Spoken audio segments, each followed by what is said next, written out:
Le damos la bienvenida a las personas que nos ven ahí en internet una vez más. Gracias por estar en contacto con nosotros, donde quiera que tú nos veas, en tu casa, en el hotel, en la prisión, en tu trabajo, allí en tu celular o tableta. Bienvenido una vez más a otra enseñanza de Entre Páginas de la Biblia. En el día de hoy, el mensaje o el título de este mensaje es Un pueblo con poder. Un pueblo con poder. Yo te invito a que abras allí tu Biblia en el libro de Efesios capítulo 1, donde voy a estar haciendo el desglose aquí de este texto, no de un capítulo 2 exactamente, pero sí voy a compartir pues al menos parte del capítulo 1 y después nos vamos a mover al capítulo 3 para ver algo más que nos habla allí. En estos tiempos estamos viviendo tiempos difíciles en el mundo en general, pero también para nosotros los hispanos. En estas últimas semanas se ha hablado mucho sobre algunos cambios, cosas que el pueblo hispano, por ejemplo, quisiera, como los cambios migratorios y algunos beneficios y otras cosas más. Pero esto no es todo, porque si vemos un panorama en general, el mundo está viviendo una situación muy difícil y hay muchas personas, inclusive desafortunadamente, que han perdido esperanza, han perdido un poco de fe, y sentimos pesar en algunas ocasiones por muchas de estas personas. Pero yo no sé si tú te recuerdas que hace 2 semanas atrás yo enseñé aquí en la iglesia acerca de un tema basado en Primera de Pedro y titulé aquella enseñanza Una esperanza, ¿qué cosa? Una esperanza. ¿No se recuerdan el título del mensaje de esas 2 semanas? Claro, no, yo no los culpo, no es fácil recordarse. Era una esperanza viva, de eso hablamos. Hace 2 semanas atrás era el título del mensaje y lo titulé allí basado en Primera de Pedro, capítulo 1 más que todo, donde Pedro le habla a un pueblo que había salido allí de Jerusalén a otras tierras. Y un pueblo cristiano, estamos hablando, y un pueblo que tenía muchos problemas y muchas situaciones difíciles y encontró muchos obstáculos en el camino, pero Pedro les recordaba a este pueblo de que ellos tenían una esperanza viva. Y la esperanza viva está ¿en quién? En Cristo Jesús, en Cristo Jesús. Esa esperanza viva nos da a nosotros también ciertas características o cualidades que vamos a ver en esta mañana.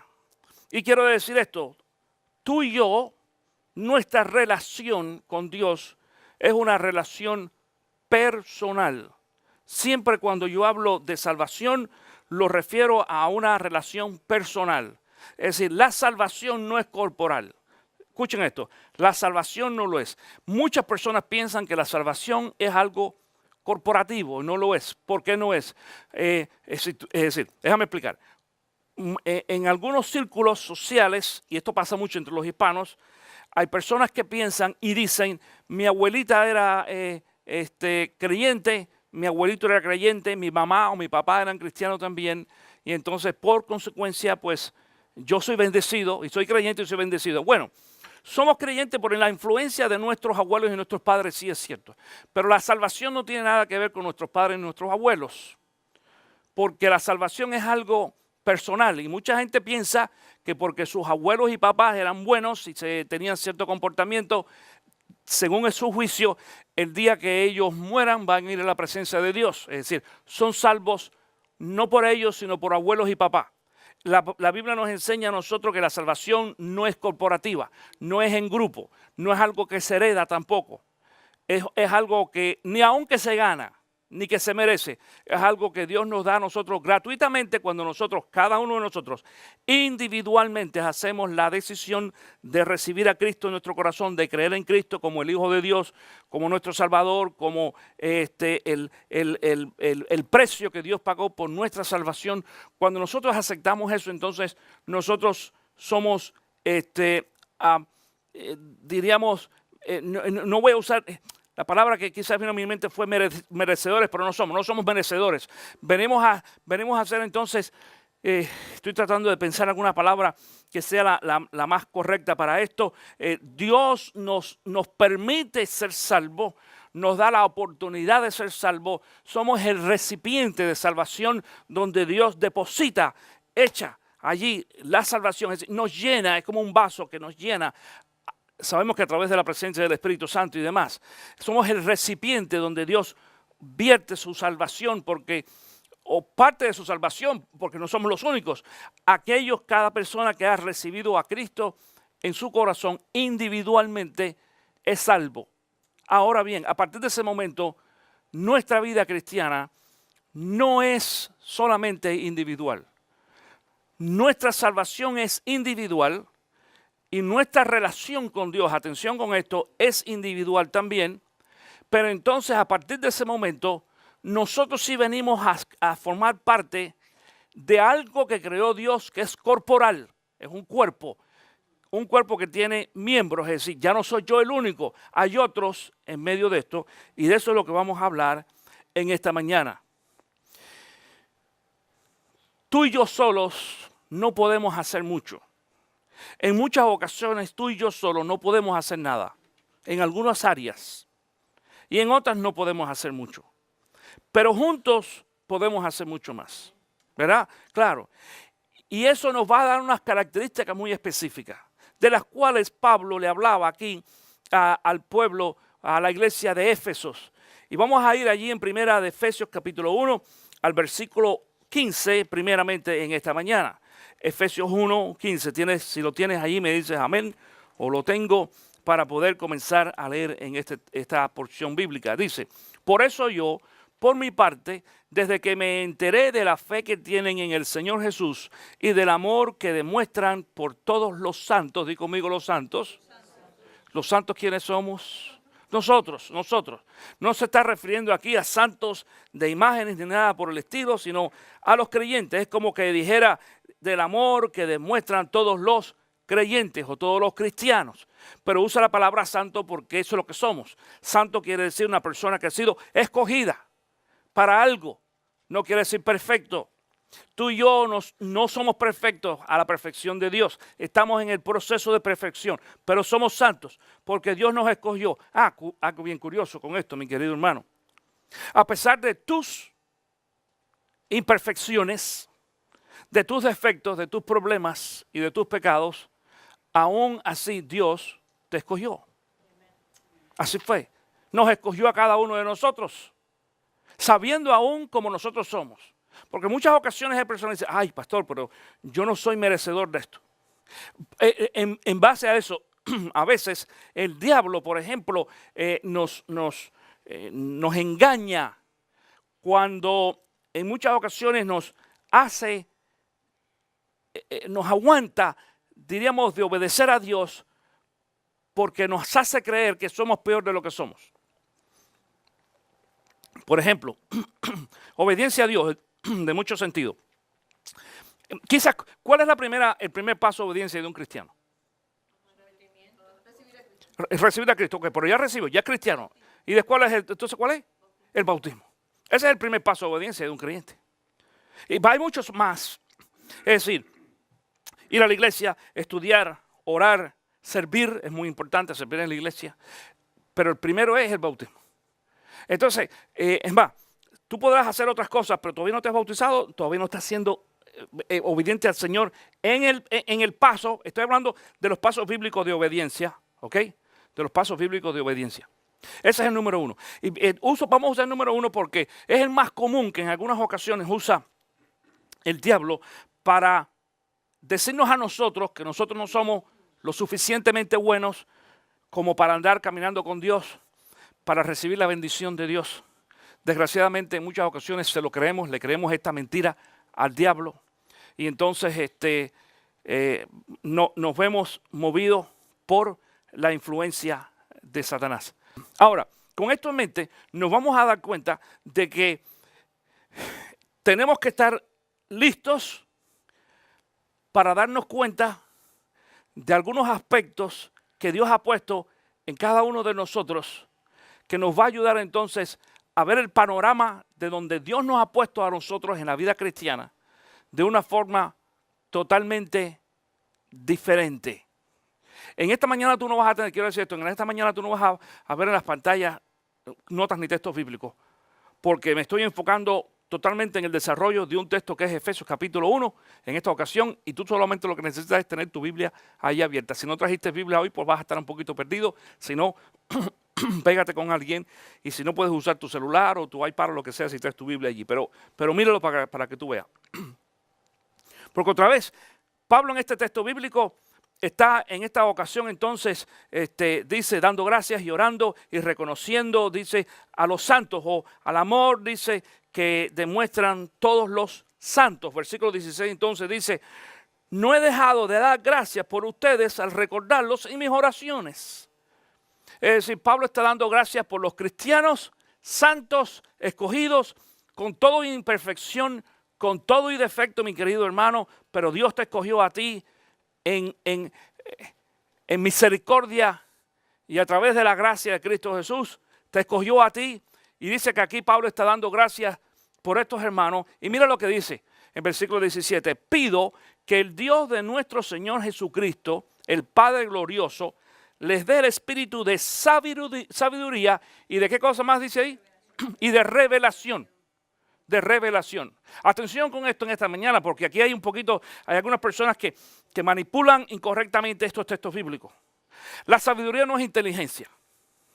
La sabiduría es como tú aplicas tu inteligencia. Tú puedes ser muy inteligente y muy bueno para hacer algo, pero si no sabes cómo aplicarlo, cómo hacerlo funcionar, entonces no eres sabio. ¿Y cuál es la palabra generalmente, el antónimo de sabio? Bueno, dicen algunos brutos. Ajá. Algunos dicen bruto. Bueno, no. Bruto es el antónimo de inteligente. Inteligente, bruto. Pero de sabio es necio. Necio, necio. Por eso en algunas ocasiones tuve, oye, pero qué necia esta persona. Necia, claro, también en el idioma nuestro mencionamos a los necios como burros, pero no es un burro. Necio quiere decir una persona que se enfrasca en una idea y no quiere salir de ahí. Pero la persona sabia no es esa. La persona sabia reconoce sus errores. La persona sabia, cuando alguien se acerca y le hace darse cuenta, mira, te equivocaste, un sabio dice, no es cierto, me equivoqué. Entonces, la inteligencia me ayuda a darme cuenta de que estoy equivocado y no es ningún problema estar equivocado, aunque no quisiéramos estar equivocados. Más que todos los hombres cuando van manejando y la esposa le dice que cogió mal. Pero uno se da cuenta y lo correcto es decir, es cierto, me equivoqué, déjame buscar la forma de arreglar la situación, ¿verdad? Eso es ser sabios. Ahora bien, en esta ocasión, Pablo está pidiendo a Dios en oración de que estos santos, estos creyentes de la iglesia de Efesios, sean sabios, pero entonces dice también allí que no solamente reciban sabiduría, sino también revelación. ¿Revelación a qué se refiere? Nos referimos aquí a revelación bíblica de la palabra de Dios. ¿Por qué? Ahora, atención con esto. En los últimos tiempos hay un movimiento que se enseña sobre revelación, donde algunos maestros de la Biblia expresan o dicen de que Dios les está revelando cosas que son nuevas, no están en la palabra, no aparecen aquí y hay nuevas revelaciones. La palabra de Dios dice que todo lo que Dios tiene que decirnos a nosotros está aquí. Esto lo dice la Biblia. Dice inclusive el libro de Apocalipsis en el último capítulo que cuidado de aquel que añade o le quite algo a la palabra de Dios. Es decir, el mensaje que Dios nos tiene que dar está aquí. El problema es de que como nosotros no nos hemos dedicado a estudiar cuidadosamente la palabra de Dios, pensamos erróneamente que lo conocemos todo. Pensamos. Pero déjame decirte una cosa, mi hermano. Yo llevo ya de pastor 29 años. El próximo año cumplo 30 y lo voy a celebrar, de 30 años de ministerio. Llevo 29. Poquito antes de eso comencé a estudiar la palabra, es decir, mucho antes como joven cristiano porque me crié en la iglesia. Pero seriamente ya estudiar la palabra para poder ministrar a los jóvenes y a otra gente más. Y con todo y eso, yo digo, yo no conozco solamente que las tapas de la Biblia. Porque cada vez que hablo la palabra de Dios y me enfoco y me enfrasco en un texto bíblico que en muchas ocasiones he leído quizás 20 veces, me doy cuenta, como decía Aristóteles, yo solo sé que no sé nada, que no sé nada. Porque la Biblia, la palabra de Dios, tiene mucho para revelarnos. Cuando hablamos de revelación, quiere decir de que tú y yo, a la hora de estudiar la palabra, nos demos cuenta de que Dios tiene el poder para hablarnos a nosotros mismos. Y déjame decirte, la razón por la cual la gente tiene que venir más a la iglesia y más tratado de enfocarse y pasan más trabajo en concentrarse y enfocarse cuando vienen a la iglesia, es porque no buscan la revelación de Dios en su vida diaria. Es decir, si tú no lees tu Biblia todos los días, y cuando hablo de leer la Biblia no es llegar y leer 5 versículos, 10 un capítulo, amén. No. Estamos hablando de meditar en la palabra. Estamos hablando de sentarte allí y de la misma forma que cogemos tiempo para el café o para caminar o para hacer ejercicio y para otras cosas más, toma tiempo para meditar en la palabra de Dios, aunque sea un solo versículo, no lo leas solamente, medítalo. Y cuando tú oras y tú te metes en la palabra de Dios, Dios te empieza a revelar cosas que tú nunca antes habías visto. Lo habías leído y es posible que leíste un texto bíblico y Dios te dijo algo ayer y tú meditas en ese texto bíblico hoy otra vez y Dios te va a decir algo nuevo en el mismo texto. Y tú mañana coges el mismo texto bíblico y te sientas y lo lees y vas a encontrar una enseñanza nueva otra vez en ese texto. Eso es revelación de Dios. En muchas ocasiones vas a encontrar revelación de Dios a través de la exposición de la palabra cuando yo esté predicando. Y no porque sea yo, cualquier maestro de la palabra. Cualquier persona que pueda, que exprese, que comparta. Entonces, la revelación no te la estoy dando yo. ¿Te la está dando quién? Dios. A través de la palabra, por medio del predicador. Nosotros somos simplemente un instrumento. Nosotros somos la manguera que va por ahí. Yo quizá no sea manguera, sino tubo, pero soy. Para poder pasar la información de revelación. Pero en esta ocasión, dice otra vez el versículo 17, pido que el Dios de nuestro Señor Jesucristo, el Padre glorioso, les dé el espíritu de sabiduría y de revelación. Atención con esto, es un espíritu. Cuando hablamos de un espíritu, no estamos hablando de un demonio, no estamos hablando que es algo espiritual. Fíjate esto, la sabiduría y la revelación es algo que tiene que ver con el espíritu, no con el físico. No se resuelve haciendo ejercicio, no se resuelve viniendo a la iglesia simplemente. No se resuelve o se obtiene dando nuestro diezmo. No se obtiene haciendo cosas. Se obtiene a través de nuestra conexión con Dios, a través del Espíritu Santo. Es algo espiritual. Pero dice Pablo de que él ora para que estos hermanos reciban el espíritu de sabiduría y de revelación para que ¿qué cosa dice ahí? Para que lo conozcan mejor o para que tengan un mejor conocimiento de él. Esa es la única razón, mi querido hermano. Es decir, no es para decir yo conozco, yo sé más que tú. No es para darnos un taco delante de la gente allí para que la gente se impresione por nuestro conocimiento bíblico. Es simplemente para que nosotros podamos conocer mejor a Dios. Uno de los grandes problemas en el pueblo cristiano en este momento es que la gente no conoce a Dios porque no está pegado a su palabra. Eso es lo que se llama teología. Teo quiere decir Dios, teología, estudio, es estudio de Dios o del carácter de Dios. Y mucha gente piensa que cuando hablamos de teología es como, algo así por ahí arriba, los teólogos, porque tú sabes, este título de teólogo en muchas ocasiones pues viene a ser algo superior. Bueno, académicamente hablando sí lo es. Académicamente hablando, es decir, hay personas que son maestros teólogos. Yo no soy teólogo, yo soy un pastor. Yo he estudiado teología, es más, he estudiado teología desde el punto de vista práctico, técnico y académico en el seminario, porque lo tenemos que hacer. Y todavía lo hago en mi vida, en mi práctica ministerial, en estos momentos, seguidamente, toda la semana, porque no solamente es estudiar la Biblia como texto, sino lo tenemos que estudiar desde una perspectiva teológica. Es decir, cuando hablamos de teológica, quiere decir, ¿qué me está queriendo decir Dios aquí? ¿Qué parte o qué expresión de la personalidad de Dios se está mostrando a través de lo que yo estoy estudiando?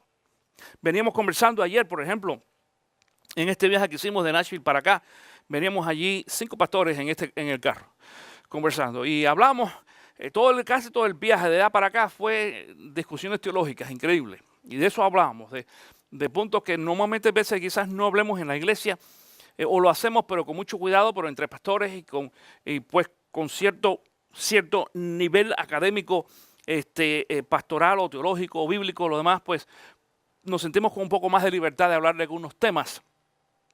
Y nos entendemos, no tenemos que estar diciendo, lo que dije es explicar, porque entendemos el lenguaje que hablamos. Pero hablábamos de la necesidad que el pueblo de Dios se involucre y se meta a estudiar la palabra de Dios. De hecho, por ejemplo, la experiencia de todos nosotros, cada uno de los que íbamos ahí, íbamos 5, cada uno de estos 5 estudiamos en seminarios diferentes. Uno de ellos estudió en un seminario teológico en Perú. Otro de ellos estudió en un seminario teológico en Argentina. Otro estudió en un seminario teológico de La Habana, en Cuba. El otro estudió en el seminario teológico en San Salvador, en El Salvador. Y yo estudié en el seminario teológico Golden Gate, en California.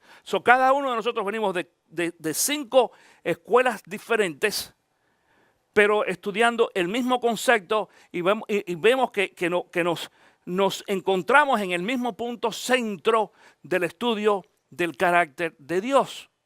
Allí aprendimos, estudiando en el seminario, cada uno de nosotros, que la mayoría de los estudiantes del seminario no son pastores, ni van a ser pastores. Porque la gente piensa que todos los que van al seminario son pastores. No es así. Hay muchos creyentes, muchos cristianos. La mayoría, escucha, de los estudiantes no son pastores. Ojalá fueran, pero no lo son. Muchos de estos estudiantes son creyentes ordinarios, como tú y como yo, que dicen solamente, yo quiero aprender más de la palabra de Dios. Y tengo tanto hambre que el mensaje del domingo y las clases quizás de los miércoles o de los jueves no es suficiente. Y yo quiero decirte esto. Cuando yo predico aquí, yo no soy, es decir, trato de ser profundo en la enseñanza bíblica, pero tú no me vas a escuchar aquí hablando ni en griego ni en hebreo, de vez en cuando haga una mención de la raíz de una palabra para que tú entiendas, pero no hablamos en ninguno de los 2 idiomas, no nos metemos en conceptos de ética, ni muchas cosas porque... Es decir, si hago eso, voy a empezar a ver salir humo de los oídos de cada uno de ustedes. Shh, como que la gente se me empieza a quemar más que lo que están algunos ya, ¿verdad? Claro, eso es lo que pasa. Entonces, eso no lo hacemos de esa forma. Pero para eso es el seminario. Es como que yo de pronto aquí me ponga a hablar de matemática y ya te vas a empezar a marear. Y de matemática yo empiece con álgebra. Imagínate, tú dices, ¿qué? Y después de álgebra que hable de cálculo. Tú sabes lo que estoy hablando, ¿verdad, mija? Porque ustedes que están allá atrás, pues acaban de pasar el examen. Y saben, ay, pastor, mejor no hable. Mira qué dice, mejor no hable de eso. Ya yo lo pasé. Claro, es lo que sucede. Pero ¿para qué hace eso uno? Uno va a la escuela. Ahora, yo pudiera querer hablar de matemáticas. Pero si lo hago muy profundo, te vas a enredar. Y entonces vas a decir, no quiero venir más. Pero cuando tú tienes el deseo de aprender matemáticas, entonces vas a ir a la iglesia. Digo, a la escuela. Y cuando tienes de verdad el deseo de aprender mucho más de la palabra, no solamente vas a venir a la iglesia y vas a tratar de venir a adquirir todo el conocimiento máximo que puedas, sino entonces vas a decir, oye, pastor, yo necesito ir también a un seminario. Desafortunadamente en nuestra ciudad no hay un seminario. No hay seminarios aquí. Algunos de ustedes dicen, yo conozco, hay un instituto. No. Instituto y seminario no es lo mismo. Tú sabes, no estamos hablando de kindergarten, estamos hablando de universidad. De algo serio, algo mucho más profundo, algo reconocido, donde cada uno de nosotros empezamos a aprender lo que es el carácter de Dios. Dice allí, este texto bíblico, otra vez, el versículo, al final del versículo, el versículo 17, lo voy a leer completo otra vez, dice, pido que el Dios de nuestro Señor Jesucristo, el Padre glorioso, les dé el espíritu de sabiduría y de revelación para que lo conozcan mejor. para conocer a Dios mejor. Cuando tú conoces a Dios mejor, escúchame esto, cuando tú conoces a Dios mejor, vas a descubrir tantas cosas que cuando vengas el domingo a la iglesia, según tú vas conociendo, porque yo quiero decir esto no es un límite donde uno llega, no hay, el conocimiento de Dios es ilimitado. También lo conversábamos ayer. Y conversábamos ese concepto de que mucha gente piensa que el día que estemos delante de Dios lo vamos a conocer todo. La Biblia no dice eso. No dice. La Biblia dice de que el día que nosotros estemos en la presencia de Dios, vamos a conocer lo que no conocemos ahora, todas las dudas que tenemos de carácter espiritual y bíblico, pero no vamos a tener todo el conocimiento de Dios. Porque si nosotros llegáramos a tener todo el conocimiento de Dios, nos convertimos en Dios. Eso es exactamente lo que quería hacer. ¿Sabes quién era? El diablo. Y eso fue exactamente lo que el diablo le dijo a Adán y Eva allí en el huerto del Edén. Si ustedes comen de ese árbol, lo van a saber todo como Dios. Nosotros nunca vamos a ser como Dios. Nunca lo vamos a conocer todo como Dios. Pero si vamos, Dios nos va a permitir a nosotros el día que estemos en su presencia de conocer todo lo que para nosotros ahora no lo es en sustancia, pero nos parece un misterio. ¿Por qué? Porque no lo entendemos. Y todo lo que no entendemos parece misterioso para nosotros. Eso sí lo vamos a entender. Pablo dice que las cosas las vemos ahora como si fuera a través de un espejo, que en realidad es a través de un cristal. Y sería como si fuera un cristal de esos que no está totalmente preparado como para ver a través de, como una botella. Cuando tú coges una botella y la pones así delante de alguien, que la gente empieza a cambiar de figura y se ven algunos más gruesos o más delgados o más grande. Ese es el concepto, eso es lo que trata de expresar ese texto bíblico. Dice, pero el día que estemos en la presencia de Dios, esa botella, ese cristal va a desaparecer. Entonces todo lo que nosotros veamos lo vamos a ver exactamente como es, lo vamos a entender. A eso se refiere la palabra. Sin embargo, en esta ocasión, Pablo dice que está pidiendo de que nosotros los creyentes, empezando, y yo creo que esto es quiero que entiendas que esto es una aplicación. Pablo está orando por la iglesia en Éfeso, pero esto lo aplicamos a nosotros. Si fuéramos nosotros los que estuviéramos allí, entonces Pablo estaba orando por nosotros también, pidiendo de que tú y yo también tengamos la oportunidad de poder conocer mucho mejor a Dios como tal. Versículo 18 dice, pido también que les sean iluminados los ojos del ¿qué? ¿De dónde? Del corazón. Algunas palabras dicen entendimiento. Y otros textos, algunos dicen el corazón, ¿verdad? Yo creo que el de Biblia, el de Luisa dice el corazón. Y mi traducción también dice del corazón. Algunas otras versiones dicen los ojos del entendimiento, ¿verdad? Como quiera que sea. Quiere decir que abramos los ojos. Y no son necesariamente los ojos físicos. Porque tú puedes tener los ojos físicos abiertos, muchos de ustedes o todos ustedes están hoy despiertos, no veo a nadie dormido, pero a lo mejor alguno está despistado. Es más, algunos de ustedes me está mirando y está haciendo así y está pensando en otra cosa. ¿Verdad que sí? Y hay veces que yo me doy cuenta que algunos están pensando otra cosa. También es fácil a veces darse cuenta. Pero en esta ocasión dice, yo le pido a Dios de que Dios abra los ojos de ustedes del entendimiento o del corazón, dice otra vez allí, para que sepan a qué esperanza Él los llamó. Otra vez, para que sepamos. Escucha esto, versículo 17, para que conozcamos, aquí para que sepamos. ¿Entiendes que todo tiene que ver con el razonamiento? Para que nosotros conozcamos, para que nosotros sepamos, de saber, de estar claro. Dice, otra vez, pido también que les sean iluminados los ojos del corazón para que sepan a qué esperanza Él los llamó, cuál es la riqueza de su gloria, cuál es la riqueza de su gloria o su gloriosa herencia entre los que cosas dijimos, los santos. Y dijimos que los santos somos ¿quiénes? Nosotros, los cristianos. Fíjate que menciona otra vez la misma palabra encima. Es decir, que nos demos cuenta, mi querido hermano, de que nosotros somos partícipe herederos de una riqueza que Dios tiene para nosotros los cristianos. No estamos hablando de riqueza, escúchame, no estamos hablando de riqueza material. No estamos hablando de eso. Dice que un hombre se murió en una ocasión y llegó al cielo y se llevó una maleta. Y cuando llegó allí con la maleta, era un cristiano, le preguntó San Pedro, ¿y tú qué traes ahí? Dice, aquí traigo mis riquezas, lo mejor. Sí, cuando abrió la maleta, digo, ok, y la cerró. Y siguió, y un ángel le preguntó, ¿qué traía? Dice, chapapote. Chapapote. Claro, porque la Biblia, ¿de qué es lo que dice la palabra de Dios? Sobre el chapapote en el cielo. ¿Saben lo que es chapapote? Perdón, brea, gracias. Es que estoy hablando en otro idioma, perdón. Brea, sí, o zapapote en cubano, sí, perdón. Brea, y también hay otra palabra que es lo que se le pone a la calle encima. Asfalto, quizá esa es la palabra que debería usar. Debería usarla correctamente. Si me estás escuchando allí en internet, discúlpame. Asfalto. ¿Qué traía? Asfalto. ¿Y por qué dice asfalto? ¿Por qué ustedes creen que dice asfalto este chiste? ¿Por qué? No, porque la palabra de Dios dice de que las calles del cielo van a ser ¿de qué? De oro.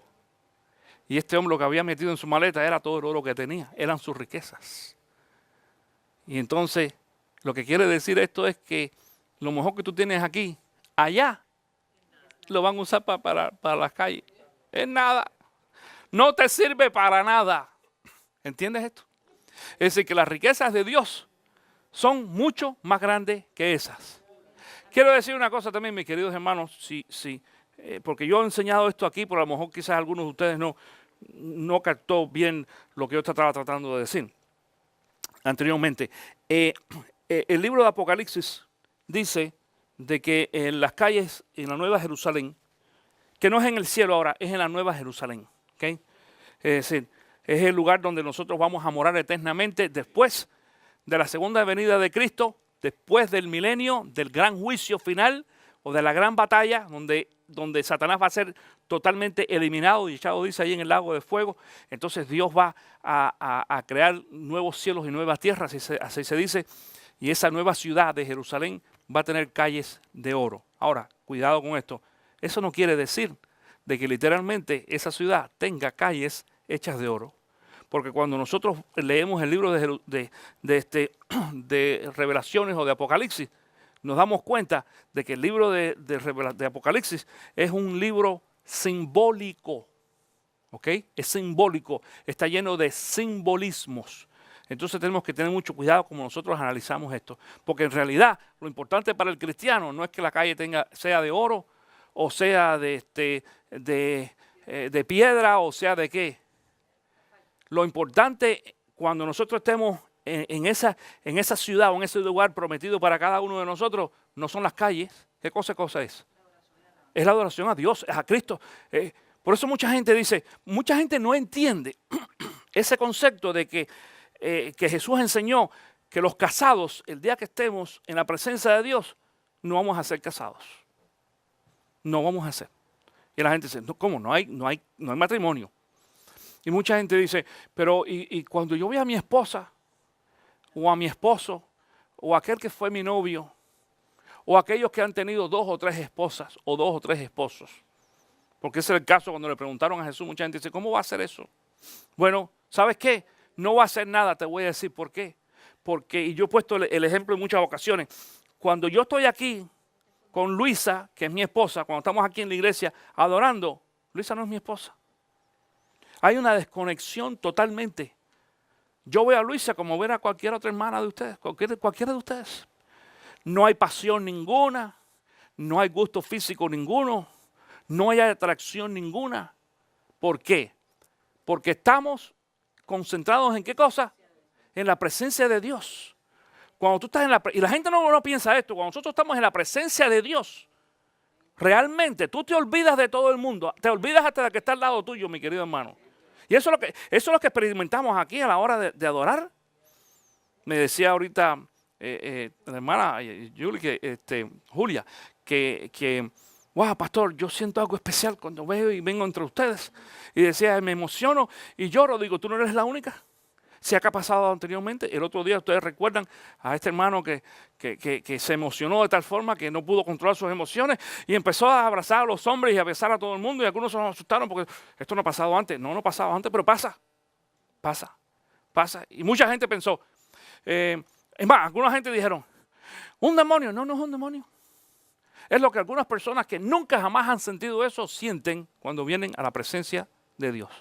Nosotros tenemos una amiga que en una ocasión vino a nuestro hogar, vivíamos en Miami, y yo estaba ministrando en otra iglesia en el sur de la Florida, allá en Miami, y ella vino a nuestra casa de visita, no cristiana, ¿ok? Ella no era cristiana.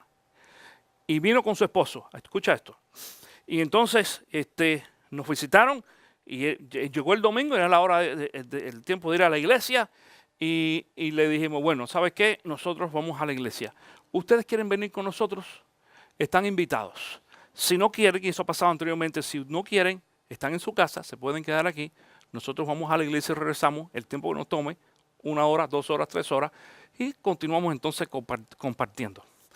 En muchas ocasiones hemos tenido familiares en la casa o amigos que no son creyentes, que nos han visitado, y nosotros decimos, ¿quieren ir a la iglesia? No, preferimos irse. Y nosotros no le decimos nada. Se quedan en la casa, se quedan viendo televisión, lo que sea. Nosotros venimos a la iglesia, hacemos lo que nos corresponde, no porque somos los pastores de la iglesia, escucha bien, sino porque somos creyentes. De hecho, esta anécdota que te estoy contando, yo no era el pastor de la iglesia, yo estaba sirviendo como parte del staff de ministros de esa iglesia. Fueron 3 años que yo serví allí sin ser el pastor presidente, el senior pastor de la iglesia, pero fui como un miembro, como tú, como cualquier otro miembro ordinario. Y él dijo, no, yo no quiero ir a la iglesia. Ella tampoco. Pero ya que nos estábamos preparando que iba a salir, ella nos dijo, voy a acompañarlos. Y nos acompañó. Miren, desde que esa mujer entró al templo, empezó a llorar. Así, entrando. Aquello fue, el Espíritu lo tocó así. ¡Pum! Desde que entró allí, no pasó nada, absolutamente nada especial. Escúchame, nada especial. Aquella iglesia no era nada de show. No. Una iglesia como nosotros más o menos nos movemos aquí. El estilo de adoración y de música y de presentación. Algo más o menos del corte nuestro. Pero esa mujer empezó a llorar. Y empezó a llorar y la veíamos. Y cuando el pastor presentó el mensaje, hizo así y pasó al frente a recibir a Cristo Jesús. Y de ahí regresó a su casa ese día y le dijo al esposo, tú no sabes lo que te perdiste. Bueno, para hacerte el cuento corto, toda la familia ahora, todos los 4, incluyendo los 2 hijos, son cristianos y sirven en Venezuela, porque no viven aquí, son venezolanos y se regresaron a Venezuela. Te digo esto en esta mañana, cuando Dios pone un visitante en tu casa, sea familia o amigo, lo está haciendo no para que venga a saludarte. Dios está poniendo a esa persona en tu hogar para que tú compartas el evangelio, y si no lo haces y pierdes la oportunidad, un día le vas a tener que dar cuenta delante de Dios por una persona. Te voy a decir algo. Y vas a decir, y pastor, ¿y si no quiere ir a la iglesia? Si no quiere ir a la iglesia, ya tú no eres responsable de eso. Ya la responsabilidad es de quién? De ellos. Pero el día que tú te paras delante de la presencia de Dios y el Señor te diga, mira, puse en tu casa el domingo tal, y te lo va a abrir con calendario y te vas a acordar, este día en el calendario puse a fulano de tal en tu casa de visita para que tú lo llevaras a la iglesia y escucharas la palabra, y no lo hiciste. Nosotros los cristianos no sabemos, no entendemos el poder que tiene a lo que nosotros pertenecemos. Nos pasamos la vida peleando y haciendo allá afuera piquetes, ¿cómo se llama? Piquetes son, con carteles y esas cosas, para tratar de cambiar un gobierno y para tratar de cambiar una sociedad y para tratar de cambiar a la gente, sin entender que el poder lo tenemos nosotros en nuestras manos porque nos dio Dios. Y esto es lo que está diciendo aquí, que ojalá que nosotros abramos los ojos del entendimiento para darnos cuenta que pertenecemos a un gobierno mucho más poderoso y más fuerte que el gobierno que hay allá afuera. Y no lo estamos usando. Escucha, no lo estamos usando. Dice el versículo entonces 19, y cuán incomparable es la grandeza de su poder a favor de los que creemos. ¿El poder de quién? De Dios. Escucha, incomparable. No hay forma de comparar el poder de lo que tú y yo creemos para obtener los recursos que nosotros quisiéramos. Si tú quieres cambio en la sociedad, empieza a trabajar uno a uno con tus amigos y tus familiares a través del poder que Dios te da con la palabra de Dios. Si tú no sabes cómo compartir el evangelio, le decimos a la gente, lo fantástico sea de que cuando tú invitas a tu familiar aquí a la iglesia, ya en tu casa tú te has sentado con él y digan, mira, déjame compartir algo contigo. Y abras la Biblia y comparte con la persona el plan de salvación. Pastor, yo no sé. Hermano, yo he repartido en esta iglesia el plan de salvación en muchas ocasiones. Y aún si tú no lo tienes, nos lo pide y te lo damos otra vez. Tan sencillo como una hojita con 5 pasos y algunos versículos bíblicos que les va a compartir la persona. No tienes ni que aprendértelo de memoria. Mira, esto dice aquí esto y esto dice aquí. Y al final, tú quieres hacer una oración para que le entregues tu vida a Cristo Jesús. Y déjame decirte, algunas personas que yo conozco que han hecho eso y sus familiares o amigos han recibido a Cristo escuche bien, en su casa, en su hogar. Cuando llegan aquí el domingo, cuando llegan aquí, vienen transformados. Y el evangelio hace así, ¡pum! El Espíritu Santo los toca de una forma que tú dices, ¿qué es esto? Y eso es lo que cambia la vida de cada uno de nosotros. Otra vez, versículo 19, y cuán incomparable es la grandeza de su poder a favor de los que creemos. Ese poder es la fuerza grandiosa y eficaz que Dios ejerció en Cristo cuando lo resucitó de entre los muertos y lo sentó a su derecha en las regiones celestiales. Es decir, el mismo poder, la misma fuerza que hizo, escucha esto, que hizo levantar a Cristo de los muertos, es la fuerza que nos da a nosotros ahora, atención con esto, para poder entonces enfrentar a las personas que no conocen a Cristo Jesús, a enfrentar nuestros problemas, a poder crear cambio. Si esa fuerza fue capaz de levantar a Cristo Jesús del sepulcro de la muerte, tiene que ayudarnos a nosotros a hacer todo el resto de las cosas. Tiene que ser así.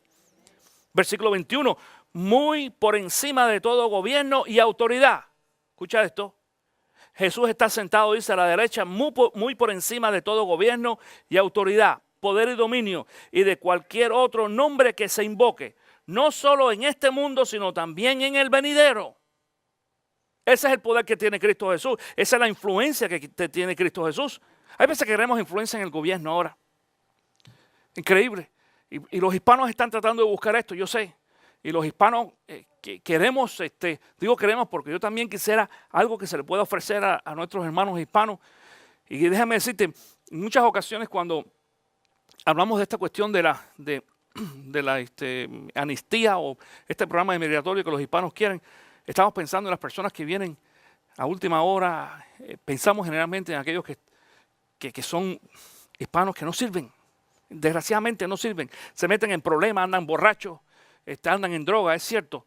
Pero mi querido hermano, hay muchos hispanos en nuestro país que son gente muy buena. Y hay muchos hispanos en nuestro país que llevan aquí muchos años en este país. Es más, nosotros tenemos niños aquí que son nacidos en los Estados Unidos, de papás hispanos que no tienen documentos. Y son gente que han venido a trabajar y han venido a decir, cuando tú pienses, no pienses en la gente mala, piensa en la gente buena. Y quisiéramos los mejores cambios para que beneficie a la gente buena. Pero se nos olvida de que el cambio que puede hacer Dios en nosotros y en este gobierno también comienza con el poder de Cristo Jesús. Este poder que tiene el pueblo de Dios, los santos. Porque los santos vienen a hacer, mira lo que vienen a hacer los santos. Y vamos a ver qué es lo que dice aquí con la palabra de Dios. Versículo 22. Versículo 22 dice, Dios sometió todas las cosas al dominio de Cristo y lo dio como cabeza de todo, ¿a qué cosa? A la iglesia. Por eso te decía anteriormente, la salvación es personal, es individual. Dios va a tratar individualmente con cada uno de nosotros. Yo he escuchado algunos ministerios por ahí que trabajan para ganar almas evangelísticamente hablando a través del ministerio de matrimonio. Y tenemos que tener mucho cuidado con eso, porque ninguno de nosotros nos salvamos ni venimos a Cristo porque tengamos un buen matrimonio.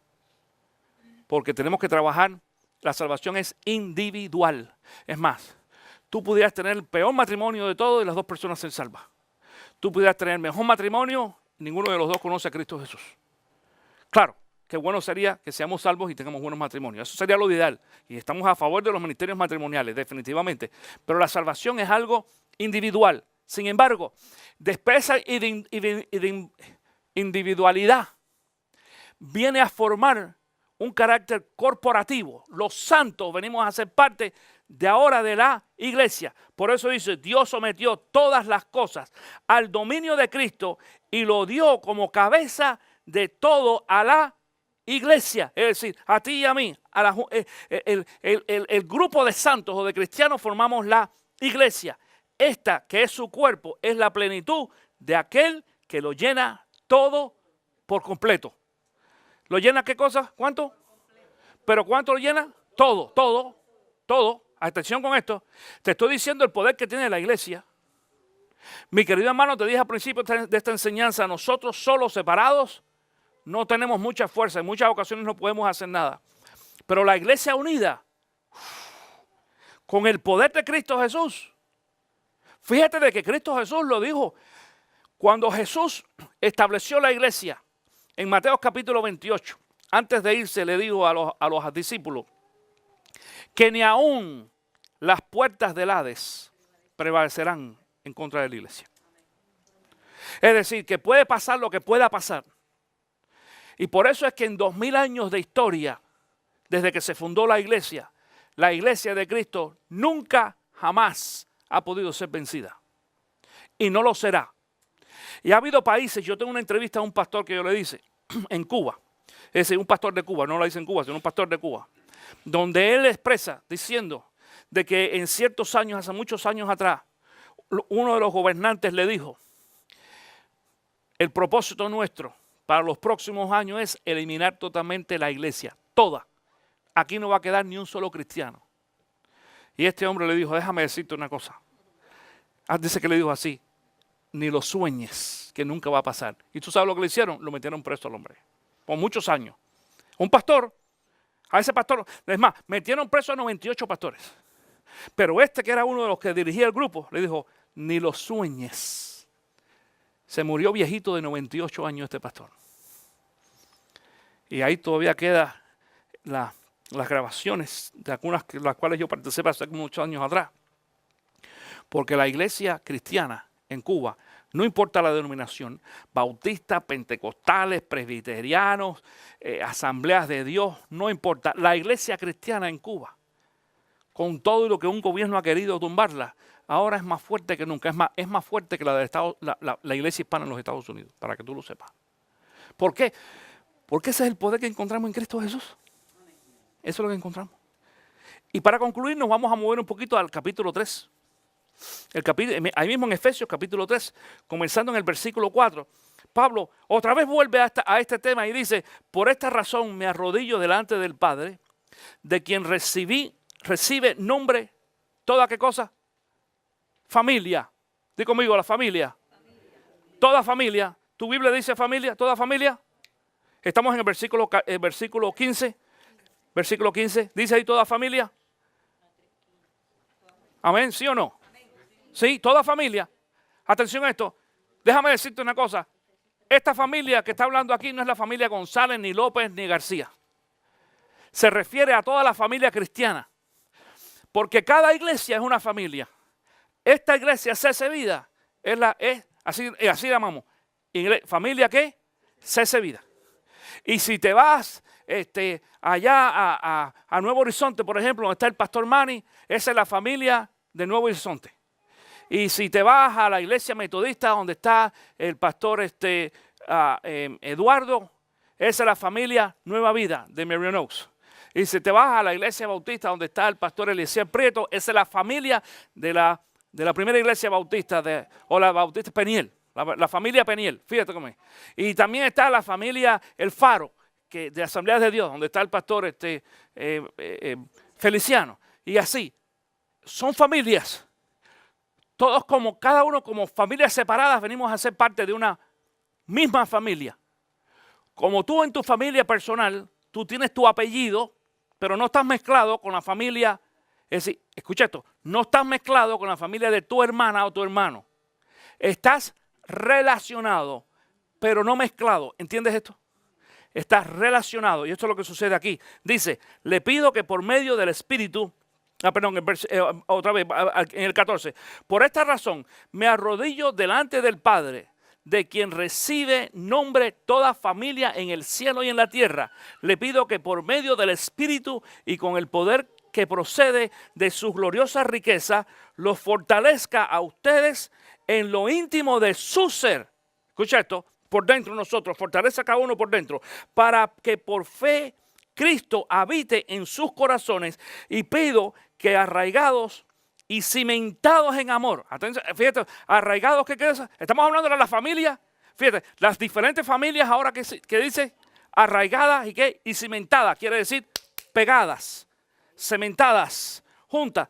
Eso quiere decir que cuando estamos hablando de este poder, esto no es para la iglesia CC Vida, esto es para cualquier iglesia cristiana evangélica que ha recibido a Cristo Jesús, que proclama el evangelio de Cristo, donde hay personas convertidas, que son las que vienen a ser parte realmente del pueblo cristiano. Dice, estamos entonces ahora cimentados, estamos unidos para que por fe en Cristo habite en sus corazones, dice, y pido que arraigados y cimentados en amor puedan comprender juntos con todos los santos, es decir, con el resto de los cristianos, cuán ancho y largo, alto y profundo es el amor de Cristo, a fin de que conozcan, una vez más, conocer, de que conozcan ese amor que sobrepasa nuestro conocimiento, para que sean llenos de la plenitud de Dios. Increíble el poder que tiene la palabra de Dios y la presencia de Dios en cada uno de nosotros individualmente. La venimos a desarrollar en la parte corporal, cuando todos venimos a ser una misma familia. Y entonces Pablo está orando aquí para que cada uno de nosotros como creyentes entendamos y descubramos la revelación de Dios a través de su palabra, del poder que tú y yo tenemos juntos. Si el pueblo hispano en estos momentos está teniendo tremendo logro allá afuera, y no es fácil, empujando, y tú has escuchado esos carteles, sí se puede, sí se puede, sí se puede, sí se puede, y lo están pudiendo lograr, ¿cuánto más no podemos lograr nosotros los cristianos como el pueblo de Dios?